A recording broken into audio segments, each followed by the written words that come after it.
Assalamualaikum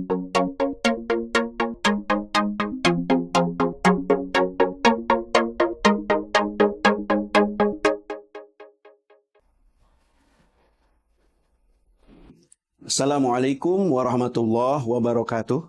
Saya Dr. Cecep Sobar Rahmat, MPDI, dosen Universitas Darussalam Gontor, yang berhome base di program Pasca Sarjana Magister Pendidikan Agama Islam. Di video kali ini, kami akan mempraktekkan bagaimana proses pembelajaran dalam sebuah materi wajib 3 SKS, yaitu mata kuliah Filsafat Pendidikan Islam. Model dalam pembelajaran ini kami menggunakan DIA atau 1 delivery, kedua interaction, dan yang ketiga adalah assessment. Delivery kami memberikan berbagai macam materi yang hubungannya dengan sebuah tema yang cukup penting dalam filsafat pendidikan Islam, yaitu konsep dasar pendidikan Islam dilihat dari sisi filosofis. Terbagi 3 capaian pembelajaran dalam tema ini. Pertama, bagaimana mahasiswa memahami apa itu konsep dasar pendidikan Islam. Yang kedua, bagaimana mereka memahami dan mengerti dan bisa menjelaskan setiap konsep-konsep dasar tersebut, dan mereka bisa secara afektif memilih mana konsep dasar yang paling tepat jika diimplementasikan di akhir-akhir ini, di zaman modern ini. Baik, kemudian secara interaction, kami juga di dalam proses pembelajaran bertanya, kemudian memberikan kesempatan untuk bertanya kepada mereka dan juga berdiskusi. Dan yang terakhir, assessment, kami tidak hanya tanya jawab, tetapi dalam tanya jawab itu ada kita melihat dari sisi ranah kognitif dan juga ranah afektif.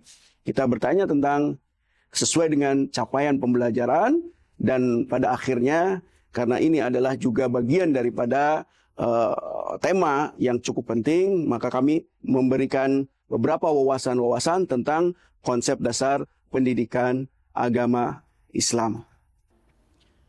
Assalamualaikum warahmatullahi wabarakatuh. Alhamdulillahilladzi hadana lihada wa ma kunna linahtadiya laula an hadana Allah.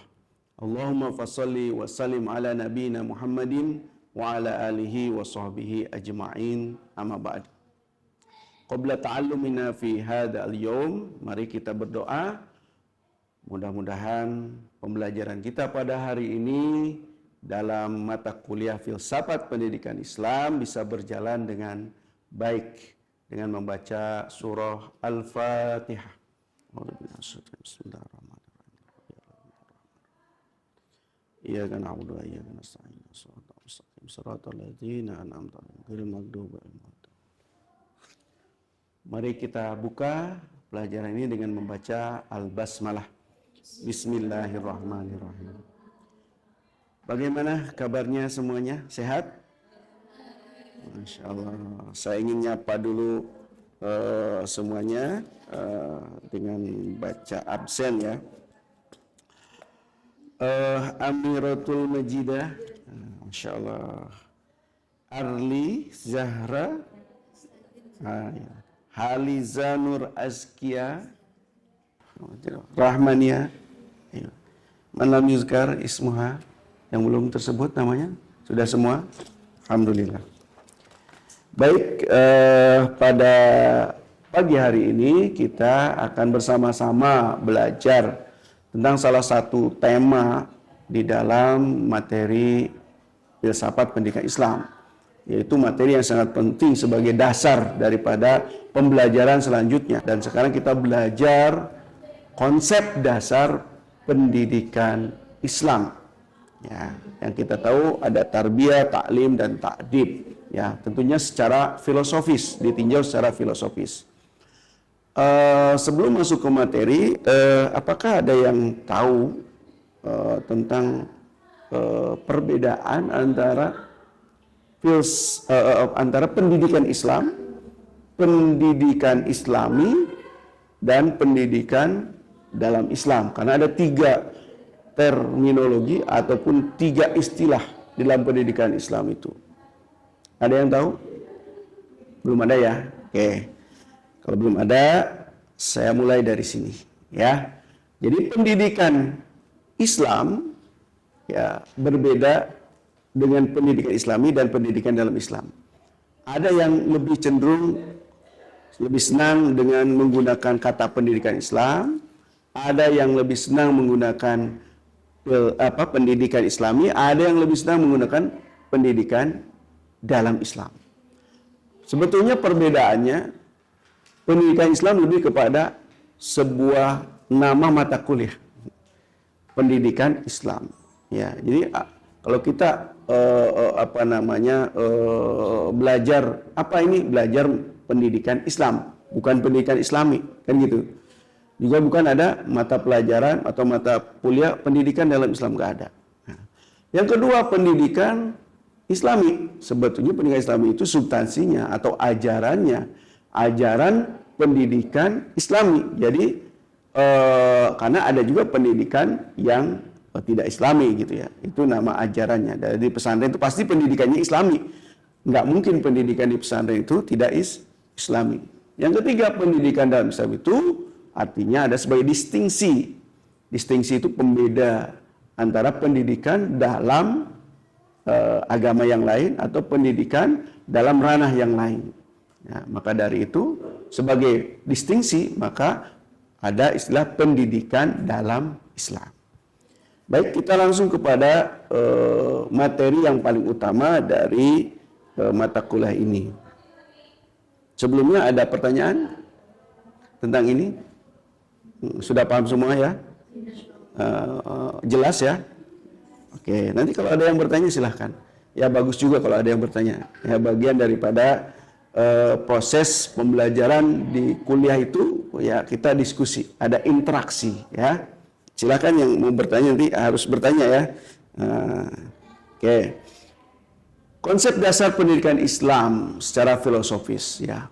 Kita tahu, mungkin kita pernah mendengar di S1 bahwa ada yang namanya istilah tarbiyah, istilah ta'lim dan istilah ta'dib. Saya akan coba breakdown satu persatu bagaimana apa dan kegunaan dari istilah-istilah ini, dari 3 istilah ini secara filosofis. Yang pertama dari sisi tarbiyah. Kita tahu dalam bahasa Arab dan tentunya dimanapun yang namanya prodi ataupun yang namanya fakultas, jarang sekali kita mendengar kuliatul ta'lim, kuliatul ta'dib. Yang ada apa? Kuliatul tarbiyah. Ya, pendidikan agama Islam, prodi pendidikan agama Islam. Apa bahasa Arabnya? Kismu at-tarbiyah al-islamiyah. Ya kan? Pakai kata-kata tarbiyah. At-tarbiyah ada yang tahu dari bahasa Arab akar katanya apa? Akar kata Rabba yurabbi. Bagus ya. Jadi Allah juga disebut dalam surah Al-Fatihah apa? Alhamdulillahi Rabbil alamin. Hubungannya apa Rabbi itu berarti? Hubungannya dengan memelihara, peduli dan lain sebagainya. Maka tarbiyah itu lebih kepada dekat dengan istilah memelihara. Dan juga selain daripada memelihara itu menjaga ya. Maka objeknya itu adalah objek yang holistik antara 2 hal, yaitu sisi rohani dan sisi jasmani. Dari sisi rohani maka objeknya adalah ruh, keimanan. Jadi dalam tarbiyah itu juga mengisi bagaimana murid peserta didik itu dijaga keimanannya ataupun diinternalisasikan keimanannya di dalam pembelajaran. Nah itu. Jadi secara filosofis sebetulnya kalau pakai kata tarbiyah, belajar bukan hanya belajar isolul maklumat, bukan hanya belajar dari sisi transfer of knowledge, tapi juga yang lebih penting adalah bagaimana keimanan mereka meningkat setelah pembelajaran selesai. Yang kedua dari sisi fisik. Fisik itu bisa kesehatan, ya, skill, ya, Belajar komputer itu juga bagian daripada tarbiyah. Belajar memasak itu bagian daripada tarbiyah, itu skill ya. Belajar membuat jurnal, artikel, publikasi itu juga skill ya. Itu bagian daripada tarbiyah. Nah, tarbiyah ini, kata tarbiyah ini lebih umum dipakai oleh banyak orang, oleh banyak institusi dibandingkan dengan kata yang dua setelah ini, yaitu ta'lim dan ta'dib. Oke, itu tarbiyah ya. Yang kedua adalah konsep dasar pendidikan Islam biasanya memakai istilah ta'lim. Kita tahu di dalam Al-Quran, ta'lim itu dari kata-kata allama yu'allimu ya. Dalam Al-Quran banyak sekali. Ittaqullah wa yu'allimukumullah. Dalam surah Al-Alaq itu, allamal insana ma lam ya'lam. Allama bil qalam. Apalagi wa'allama adamal asma kullah.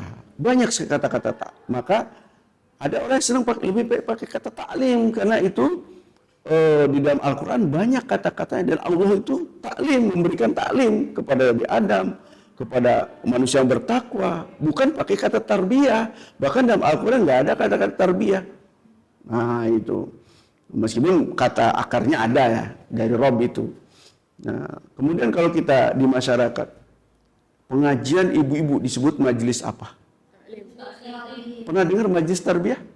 Pernah dengar majelis ta'dib? Enggak kan? Yang ada majelis ta'lim, ya kan?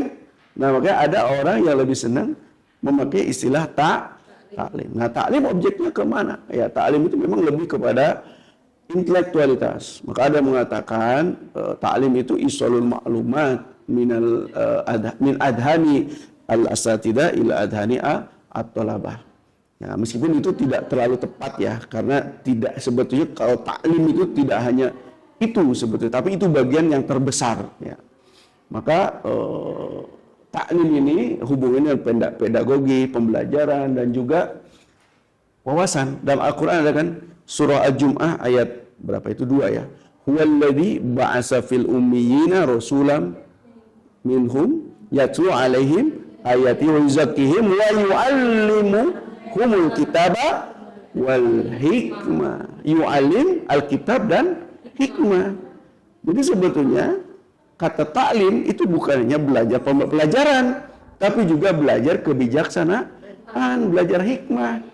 Nah, gitu. Jadi kalau ada yang mengatakan taklim itu hanya isolul maklumat, itu juga salah, karena taklim itu juga ada belajar bagaimana kita menjadi orang yang bijaksana. Hikmah itu sudah di atas ilmu. Ada orang yang mungkin ilmunya tidak terlalu tinggi, tapi hikmahnya tinggi. Nah, itulah yang diharapkan. Maka ada di dalam Al-Quran ada seorang yang bukan nabi, tapi ada namanya di dalam Al-Quran, bahkan menjadi surah dalam Al-Quran. Siapa? Ada yang tahu? Luqman, betul. Luqman Al-Hakim. Karena dia belajar, ya, karena dia diberi aja ittaqullah wa yu'allimukumullah. Bertakwa kepada Allah, maka Allah akan memberi kalian pengajaran, pelajaran, diberi ilmu. Maka kita berdoa kepada Allah, Allahumma allimna ma yanfa'una.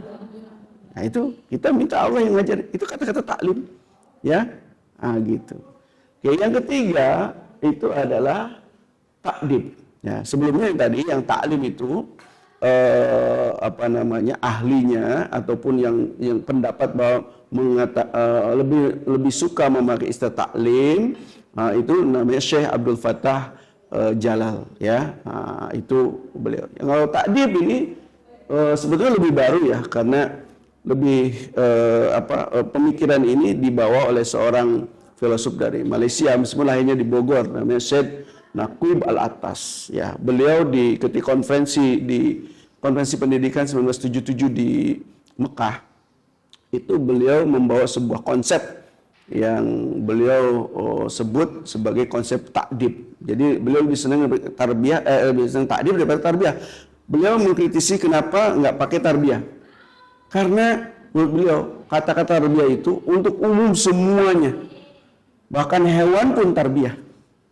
Hewan pun pakai kata-kata tarbiyah untuk mendidik hewan. Bagaimana mendidik hewan? Ada itu yang di sirkus, ya kan? Itu tarbiyah juga bahasa Arab. Tapi kalau takdib nggak bisa ke hewan.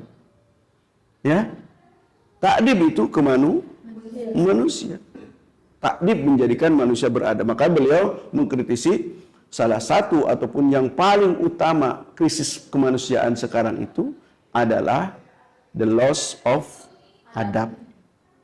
Hilangnya adab. Makanya beliau nyambung tuh dari krisis adab pakai katanya kata takdib itu lebih cocok. Karena isi dari takdib itu bukannya ilmu tapi juga amal. Maka kalau ada orang yang belajar tapi tidak mengamalkan, itu dia belum betul-betul melaksanakan takdib tadi. Tapi kita sebagai pengajar misalkan, kita harus berpikir bagaimana ilmu itu nyampe kepada santri, tidak cukup di situ. Tapi juga harus apa? Harus diamalkan. Itulah yang namanya takdib. Takdib hubungannya apa? Dengan sosial, moral, emosional, mental, behavior, adab, ilmu dan amal.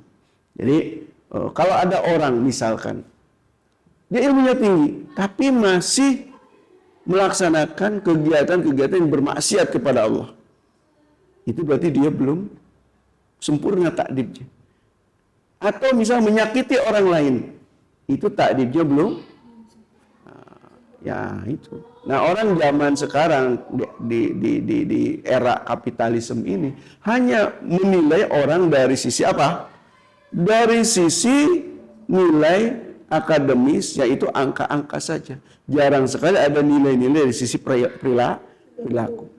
Itu bagian daripada kritisnya siapa? Syed Naqib Al-Atas. Ya. Jadi sebenarnya orang lulus itu, makanya di Gontor itu ada istilah najih ilman wa adaban. Pernah dengar itu? Dia lulus, ilmunya juga lulus, adabnya lulus. Ya, ilmunya dari ujiannya, adabnya dari perilaku sehari-hari. Ya, itu. Makanya menurut beliau takdib itu lebih cocok daripada apa? Taklim ataupun tarbiyah, karena itu sangat manusiawi sekali dan khusus untuk manusia. Oke, paham sampai di sini? Nah, ya, itu. Tapi ada juga orang yang punya pendapat ya sebetulnya semuanya tarbiyah ya taklim ya takdib. Tapi yang mengatakan itu juga akhirnya tidak punya istilah khusus lagi untuk mengumpulkan itu kan gitu. Jadi ya nanti kita tinggal pilih mana yang lebih cocok. Kalau saya menurut saya tergantung daripada tujuannya. Tujuannya. Ya. Kalau nama institusi ya lebih cocok dengan tarbiyah gitu ya. Kemudian kalau proses di kelas itu lebih cocok dengan taklim. Kalau lebih kepada hal yang sifat lebih tinggi, so taklim itu menurut saya lebih tinggi daripada taklim dan tarbiyah, karena dia lebih kepada perilaku akhlak. Kalau di dalam rukun agama itu ada Islam, ada iman, ada ihsan. Itu udah masuk ke ihsan sebetulnya. Oke. Sampai di sini ada pertanyaan silakan. Sampai di sini. Ada yang merespon atau bertanya atau mungkin tidak setuju atau menambahkan, silakan. Oh silakan, kayaknya mau bicara. Ada? Silakan. Ovi.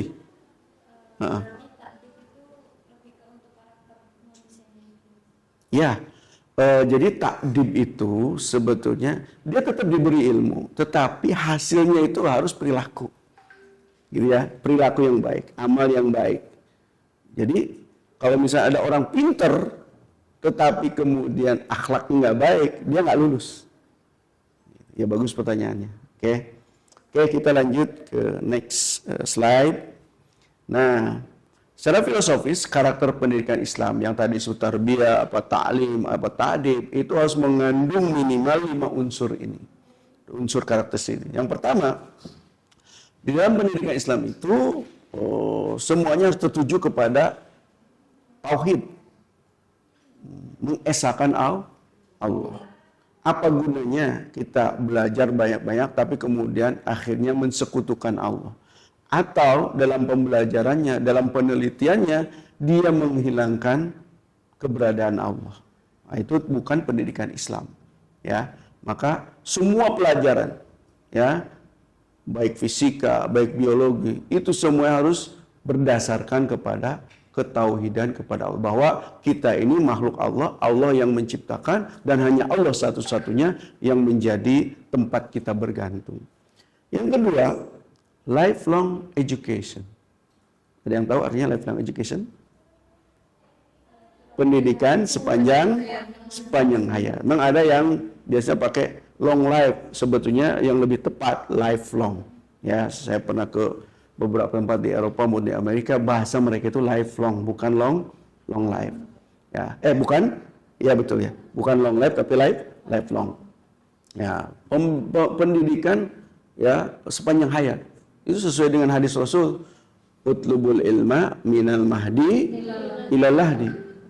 Belajarlah agama dari buayan sampai liang lahat. Ya, maka dari itu ya kita belajar sebetulnya bukan hanya di sekolah, ya, tapi belajar itu di mana? Di rumah. Bukan hanya dari lahir loh, bahkan ketika masih di dalam kandungan orang tua itu sudah dididik. Apa? Orang tuanya baca Quran, itu sudah terdengar, ya kan? Makanannya yang halal, itu pendidikan bagi anak yang di dalam kandungan. Nah, gitu. Kalau haram makanannya, maka jangan salahkan kalau nanti anaknya menjadi nakal, susah diatur karena makannya makan mangga orang lain. Ya, oke. Udah sampai kapan? Sampai akhir hayat. Maka sahabat itu ada yang masuk Islam baru 60 tahun. Tapi hafal Quran. Luar biasa. Berarti orang selesai S2. Setelah itu masih belajar apa enggak? Sudah selesai S3. Belajar apa tidak? Bahkan sampai jadi dosen, mau ngajar, itu belajar juga. Ya. Dan pembelajaran itu jangan lupa bukan hanya dari kelas. Pembelajaran itu bisa jadi kita lihat apa? Lihat yang namanya petir belajar. Hanya ada anti petir. Kita lihat apa? Kita lihat apa itu namanya pohon, ya kan? Kita belajar. Ya, kita lihat banyak hal yang kita belajar. Bahkan kita belajar dari anak kecil bisa loh. Ya, belajar dari anak kecil bisa. Banyak ilmu yang anak kecil berikan kepada kita, tapi kita tidak merasa itu adalah belajar. Kita tahu dari anak kecil. Jadi belajar itu bukan hanya ke guru, tapi ke semua yang ada di lingkungan, bahkan bukan hanya manusia, tapi juga alam sekitar. Kemudian non-dikotomi, ini karakteristik pendidikan Islam. Tidak ada dikotomi antara pelajaran agama dan pelajaran umum. Ya, semua sebetulnya dalam perspektif Islam, ya, namanya ilmu itu agama. Ya. Dalam Al-Quran dijelaskan, afala yanzuruna ilal ibili kaifa khuliqat. Ibil itu apa artinya? Unta. Kita disuruh belajar unta, berarti ilmu apa? Biologi, ilmu unta, ilmu apalagi selain itu? Ilmu fauna, ya kan, ada flora, ada apa? Fauna. Wa ilal, terus lanjutkan. Wa ilal jibali kaya mana sebat. Belajar tentang gunung. Gunung itu ilmu apa? Volkanologi, ya kan? Terus wa ilal samai kaya apa? Ilmu tentang apa? Astronomi. Ilmu tentang apa lagi? Bintang-bintang, ya kan? Banyak. Allah yang nyuruh. Wa ilal ardi, bumi, ilmu geologi, geografi, ilmu bumi, ya kan? Itu semuanya adalah agama. Maka ilmu agama bukan hanya tarbiyah, bukan hanya syariah, bukan hanya usul, tapi fakultas kedokteran, fakultas ilmu kesehatan, ya, saintek, itu bagi pendidikan Islam itu juga agama. Konsekuensinya apa? Mereka juga berpahala. Ini yang ditinggalkan oleh umat Islam. Gara-gara ada dikotomi. Siapa yang buat dikotomi? Bisa jadi orang penjajah yang tidak mau orang Islam maju. Dulu di Indonesia juga begitu. Di Indonesia orang-orang yang belajar agama suruh hanya belajar agama. Hanya belajar umum. Kenapa? Kalau orang belajar agama, belajar umum, bahwasanya akan luas, dia akan ngerti bagaimana keadaan dunia. Maka akan terjadi apa? Akan terjadi meminta kemerdekaan. Kan gitu. Sebaliknya, orang belajar umum, nggak usah belajar agama. Kenapa? Nggak ada ruh jihad. Nggak ada ruh jihad. Nggak ada. Perang itu perlu ruh jihad. Memerdekakan itu perlu ruh jihad kan? Ini mereka yang belajar. Oke, silakan. Dan tiga konsep dasar pendidikan yaitu tarbiyah, taklim, dan takdim. Dari ketiga tarbiyah, taklim, dan takdim itu kira-kira apa ya bedanya? Bedanya apa? Kira-kira ada yang bisa menjawab kesamaannya? Dan silakan. Spesifiknya lebih ke iman dan juga istilahnya ada intelektual, belajar itu tidak puji sama kewawasan. Kalau tadinya spesifiknya sosial dan emosional Bagus. Tarbiyah itu memang lebih kepada yang berhubungan dengan ruh dan fisik, sedangkan taklim intelektual, kemudian takdim lebih kepada al-akhlak, adab, dan juga sosial, emosional. Dari tiga ini, kalau tadi kita belajar fisik, pendidikan Islam secara filosofis, kira-kira mana yang lebih tepat menurut Anda dan sebutkan alasan siapa? Kalau dari Islam sendiri mungkin menurut Anda itu tadi lebih cocok sekali. Karena pendidikan Islam itu tidak hanya mengajarkan ilmu serta tidak hanya menumbuhkan satu potensi, tetapi terutama membentuk manusia beradab yang mengenal posisi dirinya sebagai Allah, kemudian terhadap alam yang juga terhadap manusia. Bagus sekali jawabannya, Pak. Itu pilihannya. Kalau memang lebih cocok dengan kata tadi, itu juga memang sesuatu yang luar biasa menurut saya. Karena pertama memang belum banyak orang pakai, tapi itu sebetulnya kalau dipakai itu akan lebih, kalau menurut saya lebih pendidik itu lebih tahu apa makna daripada pendidikan. Karena memakai kata taklim yang berujung pada adab. Itu saya kira yang saya sampaikan, mudah-mudahan ada manfaatnya. Apakah ada yang bertanya? Tidak ada? Assalamualaikum warahmatullahi wabarakatuh. Waalaikumsalam warahmatullahi wabarakatuh. Demikian video proses pembelajaran dalam tema konsep dasar pendidikan Islam dilihat dari sisi filosofis dalam mata kuliah filsafat pendidikan Islam. Terima kasih, semoga bermanfaat. Assalamualaikum warahmatullahi wabarakatuh.